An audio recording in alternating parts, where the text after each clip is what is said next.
안녕하세요. 두 번째 보니까 좀 정들지 않으세요? 네, 반갑습니다. 오늘도 여러분께 글쓰기의 비법을 전달해 드릴 강사 임승수입니다.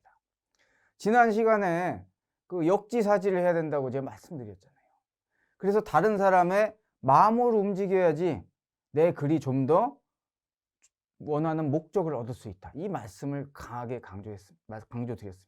그런데 이제 그러면 사람의 마음을 움직여야 된다는 건 알겠는데, 그럼 어떻게 써야지 사람의 마음을 움직일 거냐?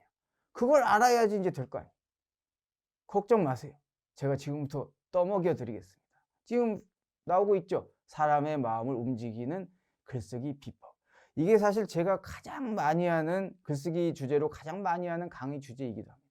얼마 전에 우리 첫째 중학교 학부모 대상으로도 한번 가서 했습니다. 학부모님들 반응이 끝내줬어요. 오늘도 끝내주는 강의로 한번 들어가 보겠습니다. 자, 뭔가 이제 예문이 나오고 있죠. 이 예문이 뭐냐면, 제가 한동안 이제 모 업체라고 해야 될까? 모 어떤 기관에서 정기적으로 글쓰기 강의를 한 적이 있어요.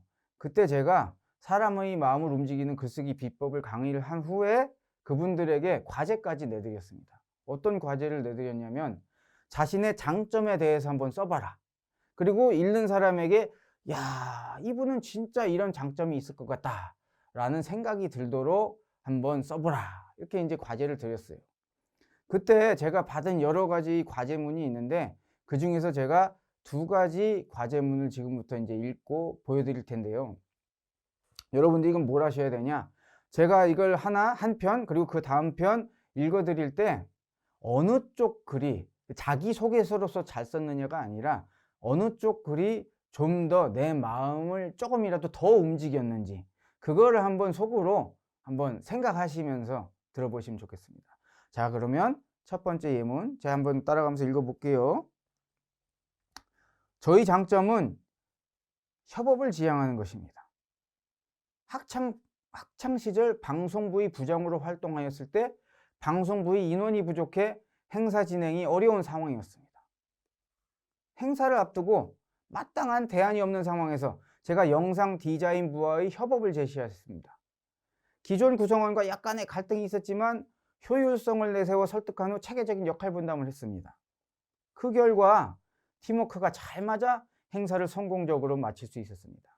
원만한 협업을 위해선 상대방의 입장을 배려할 줄 알아야 한다고 생각합니다. 이를 위해 저는 항상 열린 마음으로 상대방의 의견을 수용하려 합니다.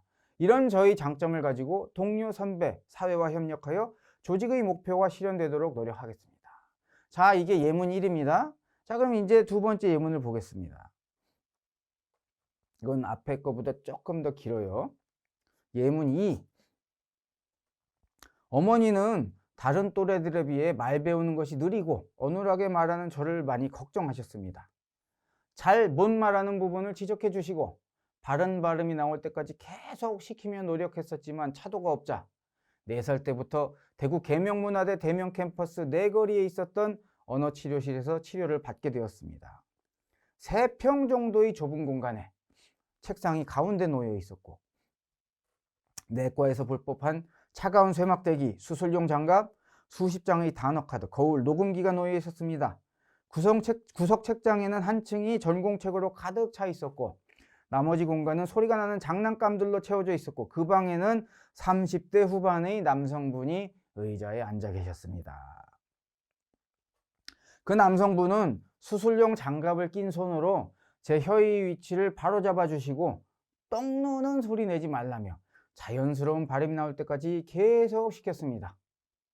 맘 같아서는 정확한 발음을 해서 빨리 답답하고 무서운 언어치료실에서 나와서 건너편 편의점에서 파는 딸기맛 쉐이크를 먹고 싶었습니다. 빨리 나가고 싶어서 열심히 했지만 선생님은 늘 찌푸린 표정이었고 그 모습을 볼 때마다 입과 혀가 내 맘 같지 않아서 너무나 속상했습니다. 과정을 포기하고 싶었지만 더 이상 어눌한 말투 때문에 또래들에게 놀림을 받기 싫었기 때문에 포기할 수가 없었습니다. 너무나 수치스러웠기 때문입니다. 한 번은 제가 종이를 붙이려고 친구에게 풀을 빌려달라고 말했습니다. 처음에는 그 친구가 못 알아들은 듯 다시 한번 말해달라고 했습니다. 다시 말하자 그 친구는 피식 웃은 채 다시 한번 말해달라고 했습니다. 그날 풀 좀 빌려줄래를 10번 더 넘게 말했습니다. 상당히 수치스럽고 화가 났지만 참을 수밖에 없었습니다. 그렇게 목이 쉬어버리고 안면 경련을 참아가며 10년을 보내는 동안 포기하지 않고 다시 도전하는 오기가 몸에 배었습니다. 앞으로 프로젝트를 하면서 수많은 시행착오를 겪을 수 있지만 다시 도전할 수 있는 자신감이 있습니다. 자, 제가 지금까지 2개의 예문을 지금 읽어드렸잖아요. 여러분이 듣고 판단하시기에 어느 쪽이 좀 더 마음을 움직이셨나요? 첫 번째? 두 번째? 그렇죠. 두 번째예요. 나는 첫 번째라고요? 아유, 취향 존중합니다. 하지만 제가 지금까지 수많은 강의를 하면서 통계적으로 두 번째 것이 훨씬 높게 나왔어요. 그럼 여기서 우리가 알아야 될 게 뭐냐면은 첫 번째 글에는 없는 무언가가 두 번째 글에는 있고 그 두 번째 글에만 있는 요소가 우리의 마음을 더 움직이게 만들었을 텐데 그러면 그 요소가 뭐냐는 것이죠. 제가 답부터 말씀드리자면 바로 오감입니다. 오감. 글 쓰는 데 있어서 가장 중요하게 생각할 것이 바로 감각이에요. 오감을 자극하라. 여러분 한번 생각해 보세요. 우리가 영화관이라는 곳에 가면은 거기서 영화를 보다 보면 막 울었다가 웃었다가 화가 났다가 막 오만 가지 감정이 막 감정 변화가 아마 가장 격한 곳이 극장일 거란 말이에요. 근데 도대체 극장에 가면은 무슨 일이 있길래 그렇게 우리의 감정이 격동치는가? 가만히 보면은 극장에 들어가면 일단 불을 꺼주고 화면에다가 색깔의 조합, 우리가 이제 촬영을 해서 틀어주는 거죠. 색깔의 조합을 틀어주면서 우리 눈에다가 그 화면을 쏴주는 거예요. 그리고 귀로는 막 소리를 들려주죠. 요즘에는 그것도 부족해가지고 무슨 4D다 해서 막 의자도 흔들어주고 바람도 쏴주고 막 이렇게 물방울도 튀겨줘요. 그러니까 어떻게든 뭘 하려고 하는 거예요.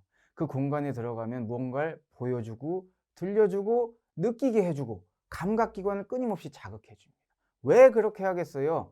인간이라는 존재는 그렇게 5가지의 감각기관을 통해서 들어온 정보가 우리 뇌로 전달이 되죠. 그 시각이라고 하면은 안구에 맺힌 상이 이 시각 세포를 자극하게 되면 어떻게 됩니까? 그 시각 세포가 시신경이 전기 신호를 만들어내서 뇌로 전기 신호가 오죠. 그러면 뇌는 그 전기 신호를 가지고 우리가 보고 있는 것 같은 이 영상을 만들어내는 거예요. 그러니까 인간이라는 존재는 어떤 식으로 감동을 하게 되느냐? 감각기관을 통해서 들어온 정보를 토대로 뇌가 그 정보를 가지고 정보 처리를 하는 과정에서 감정이 변하게 되는 거예요. 자, 그러면 내 글로 무엇을 해야지 사람의 마음을 움직일까요?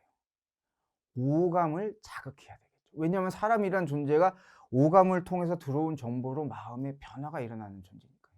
내 글로 무언가를 보여줘야 되고 내 글로 무언가를 들려줘야 되고 촉감을 느끼게 해줘야 되고 냄새를 맡게 해줘야 되고 맛을 느끼게 해줘야지 그 글을 읽는 사람의 마음이 움직이겠죠. 그 중에서 가장 중요한 감각은 뭘까요? 바로 보여주는 것이죠. 왜냐? 우리가 감각기관 중에서 가장 세상을 구체적이고 디테일하게 파악하는 것은 시각 아니겠습니까? 그래서 여러분 이걸 기억하셔야 돼요. 내 글로 무언가를 더 보여주고 들려주고 감각기관을 자극해줘야지 그 글이 사람의 마음을 더 잘 움직일 수 있다. 자, 그러면 이제 우리가 글을 판단할 수 있는 기준점이 생긴 거예요. 아까는 우리가 그냥 제가 2개의 글을 그냥 보여드리고 어느 쪽이 좀 더 마음을 움직입니까? 라고 이제 주관식처럼 그냥 물어보기만 했다면, 객관식이죠. 주관식이 아니고. 지금은 뭔가 주관식처럼 우리가 하나하나 의미를 분석할 수 있는 기준이 생긴 거예요. 어느 글이 더 감각기관을 자극하는가. 그러면 제가 보여드렸던 그 2개의 예문을 다시 한번 이 기준에 의해서 분석을 들어가 보겠습니다. 자, 첫 번째 예문이죠. 아까 이제 내용을 읽었으니까 제가 뭐 다시 읽진 않겠어요. 뭐 기억하실 테니까. 지금 보시면 제가 뭔가 형광색으로 탁탁탁 집어넣은 단어들이 있어요. 자, 기존 구성원과 약간의 갈등이 있었지만 이 갈등이라는 이 형광색, 제가 동글뱅이까지 친 이 단어를 우리가 한번 잘 보자고. 갈등이라는 단어 구체적이에요, 추상적이에요? 추상적인 단어죠. 눈에 보이지도 않고 냄새도 안 나고 맛도 안 느껴지고 촉감도 안 느껴지는 추상적인 단어예요. 그러니까 보세요. 약간의 갈등이 있었다는데 도대체 무슨 일이 있었는지 여러분 아시겠어요? 머릿속에 구체적인 이미지가 떠올라요? 안 떠오르잖아요. 그러니까 갈등이라고는 써놨는데 머릿속에 떠오르는 게 없어요. 아무런 정보량이 없는 거죠. 그런데 이분은 계속 그런 단어를 써요. 자, 갈등이 있었다는데 효율성을 내세워. 효율성도 역시 추상적인 단어예요. 보이지 않잖아요. 설득했대요. 그리고 체계적인 역할 분담을 했더니 그 결과 팀워크가 맞아서 야, 세상에 성공적으로 행사를 마쳤답니다. 자, 여러분 한번 생각해 보세요. 뭔 일이 있었는지 이거 머릿속에 그림 그려져요? 구체적인 게 하나도 없잖아요. 정보량 제로, no information. 예? 그런 상황에서 아무런 머릿속에 구체적인 이미지가 떠오르지 않는데 그 누가 마음이 움직일 수 있겠습니까? 지금 이 글의 문제는 모든 단어와 여기에 나오는 글들이 전부 다 추상적인 단어고 오감을 자극하는 단어가 하나도 없다는 거예요. 그러니까 머릿속에 구체적인 이미지가 떠오르지 않으니 당연히 마음이 움직이지 않죠. 그래서 이 글에 손을 드는 사람이, 이 글이 좀 더 마음을 움직였다고 손을 드는 사람이 적은 거예요. 그러면 두 번째 예문을 한번 보죠. 여기는 제가 이제 막 지금 형광펜 해놓은데 보이시죠?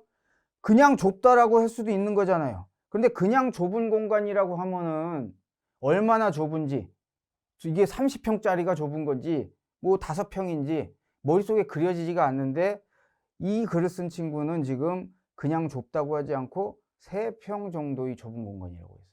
그러니까 그 좁음이 머릿속에서 구체적인 사이즈로 드러나는 거예요. 그려지잖아요.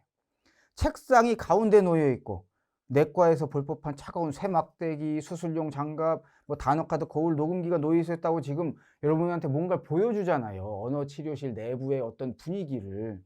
구석 책장에 한 층이 전공책으로 쫙 깔려 있고 어린애가 들어갔는데 뭔가 자기가 보기 어려운 책이 쫙 깔려 있고 뭔가 생경한 물건들이 놓여 있는데 여기 보면은 30대 후반의 남성분이 의자에 딱 앉아서 잘 기다리고 있어. 애가 어떻겠어요, 마음이. 무서울 거 아니에요. 근데 이거를 그냥 애가 무서웠다라고 정도로만 추상적으로 구체적이지 않고 그냥 그렇게 얘기해 버렸으면은 이 무서움과 생경함과 불안함이 잘 전달이 안 되는 거죠. 오히려 이 공간의 상태를 여러분한테 보여주려고 노력을 했기 때문에 그 감정이 더 잘 전달되는 거예요. 여기 보시면은 똥 누는 소리 내지 말라고 혀의 위치를 바로잡아주는 과정에서 어떤 소리가 나는지를 그래도 우리가 좀 구체적으로 연상해 볼 수 있는 표현을 썼단 말이에요. 똥 누는 소리 내지 말라며. 우리가 똥 누려고 힘줄 때 뭐 하는 소리가 날 수도 있는 그런 소리가 난다는 거죠. 그리고 빨리 자기는 벗어나가지고 딸기맛 쉐이크를 먹고 싶었대요. 이분 좀 글 쓰면서 오버했네. 사실 여기서 굳이 미각까지 동원할 필요는 없어 보여요, 제가 보기. 근데 제가 이제 이분한테 오감을 자극하라는 미션을 주다 보니까 이분이 아, 그래, 미각도 한번 자극해 볼까? 얼마나 열심히 지금 글을 쓰고 있습니까? 그러니까 이렇게 뭔가 노력이 보이고 어떻게든 자기가 어릴 때 겪었던 그 상황을 오감을 자극해서 보여주려고 노력하고 있는 거예요. 그리고 놀림 당한 것도 그냥 놀림 당해서 화가 났다가 아니라 풀 좀 빌려줄래를 10번도 더 했다 라고 구체적으로 얘기하니까 같이 공분할 수 있게 되는 거죠. 와, 어떻게 이렇게 못돼 먹은 짓을 할 수가 있냐 하면서. 자, 보십시오. 이렇게 두 개의 글이 뭐 둘 다 그렇게 작가가 쓴 아주 훌륭한 글이라고 할 수는 없는 글이지만 두 개의 글이 확연하게 차이가 나는 이유는 바로 두 번째 글은 어떻게든 나의 글로 보여주고 들려주고 오감을 자극하기 위해서 노력을 한 게 보이잖아요. 그렇게 썼을 때 읽는 사람의 마음을 조금이라도 더 움직일 수 있다는 거죠. 지금 보시면은 소설가 김현수 씨가 쓴 글 한 편을 제가 옮겨놨습니다. 제가 하고 싶은 얘기가 여기 다 들어있어요. 소설가 김현수 씨가 썼다니까 좀 더 주목이 되나요? 제가 얘기하는 것보다 더 들어보고 싶으세요? 그러면은 곤란하죠. 여러분은 지금 저랑 만나는 거예요. 자, 그래도 이 김현수 씨가 뭐라고 했는지 한번 보죠. 30초 안에 소설을 잘 쓰는 법을 가르쳐 드리죠. 봄에 대해 쓰고 싶다면 이번 봄에 무엇을 느꼈는지 말하지 말고 무슨 일을 했는지 말하세요. 사랑에 대해 쓰지 말고 사랑할 때 연인과 함께 걸었던 길, 먹었던 음식, 봤던 영화에 대해 쓰세요. 감정은 절대로 직접 전달되지 않는다는 걸 기억하세요. 전달되는 건 오직 우리가 형식적이라고 부를 만한 것뿐이에요. 이러한 사실을 이해한다면 앞으로는 봄에 시간을 내 특정한 꽃을 보러 다니고 애인과 함께 어떤 음식을 먹었는지, 그 맛이 어땠는지, 그날의 날씨는 어땠는지를 기억하려 애쓰세요. 강의 끝.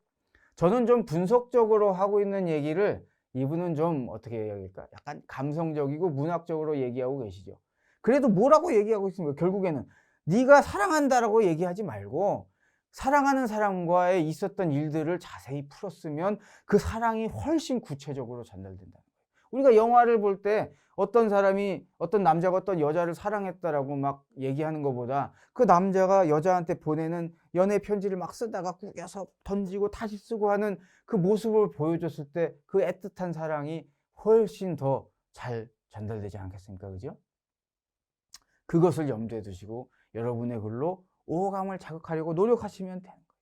자, 그러면 이제 마지막으로 제가 그동안 이제 과제물로 받았던 글 중에서 굉장히 그래도 노력해서 참 잘 써서 내가 박수 쳐주고 싶은 글 한 편을 읽어드리고 이번 강의는 이제 여기서 정리를 하도록 하겠습니다.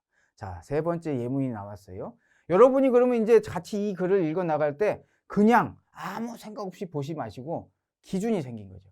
아, 이 사람은 어떻게 자기가 있었던 일을 생생하게 보여주기 위해서 썼는지 여러분 생각해 보세요. 황순의 소나기를 읽고 우리가 눈물이 펑펑 쏟아진 것은 소녀는 소녀가 죽어서 슬펐다라고 황순원 씨가 쓰지 않았잖아요. 소년과 소녀 사이에 있었던 일들을 그냥 글로 생생하게 보여줬기 때문에 우리가 눈물이 났던 거예요. 바로 이 친구가 쓴 글이 얼마나 잘 감각기관, 특히 시각을 자극하기 위해 노력했는지를 우리가 음미하면서 읽어보도록 하겠습니다.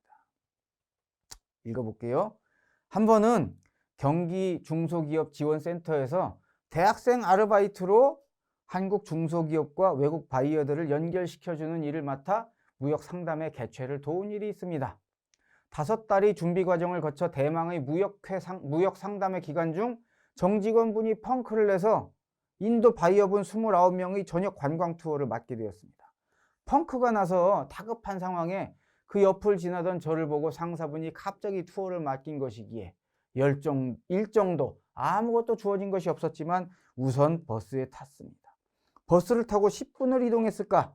이래선 안 된다는 생각에 버스 기사분에게 알고 있는 모든 정보를 말해달라고 부탁한 뒤 영어로 통역을 하면서 목적지로 가는 중에 보이는 것들이 역사, 건축물 소개 등 여행 가이드가 된 것처럼 설명을 드렸습니다. 행선지가 남산이라는 것을 알게 되어 저녁 식사를 해야 했는데 버스 기사분이 저희 팀을 엉뚱한 곳에 내려주셔서 남산 중턱에서 식당을 찾아 40여 분을 걷게 되는 비상사태가 벌어졌어요.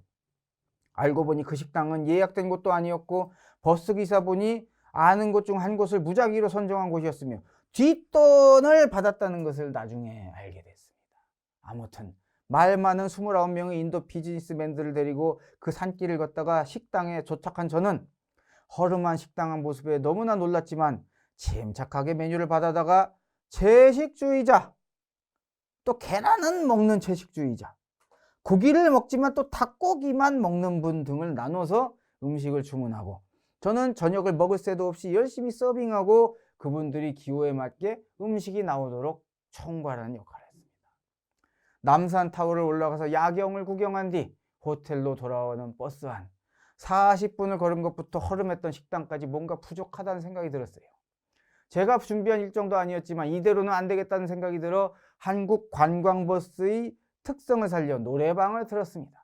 제가 먼저 아는 팝송과 한국가요를 춤과 함께 열창하고 나니 신나시, 여러분 아시죠? 인도 영화 어때요? 맥락 없이 춤과 노래가 나오잖아. 갑자기 뜬금없이 노래 나오지, 그죠? 신나신 인도분들도 열심히 참여하셔서 시간 가는 줄 모르고 노래를 부르다가 호텔에 도착했고 짜기로 유명하다는 그 인도분들이 한 명도 빠짐없이 저에게 팁을 주셨어요. 전 그저 하루를 무사히 넘긴 것에 안도하고 그 다음날 무역상담회에서 다시 진행을 도와드리고 있었는데 호텔에 돌아가신 인도분들이 다른 나라 분들에게 제 얘기를 하도 해가지고 인도팀 투어가 제일 재밌었다는 평이 돌고 돌아 상사분 귀에까지 들어갔습니다.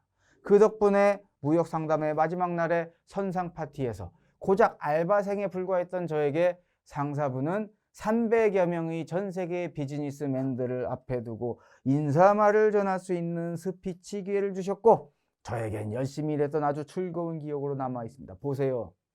여러분, 이 글을 읽고 이 친구 정말 일 잘하겠구나, 정말 열정 덩어리다, 뽑아주고 싶다 라는 생각 팍팍 들지 않아요? 근데 이 친구가 자기 인도 비즈니스맨들 맡아서 이 빵꾸난 거요, 정말 잘 대처했습니다 라고만 썼으면 누가 뽑아주고 싶겠어요? 아시겠죠? 여러분이 겪었던 일 아니면 전달하고 싶은 일을 눈에 보여줄 듯이 쓰세요. 그러면 상대방의 마음이 움직입니다.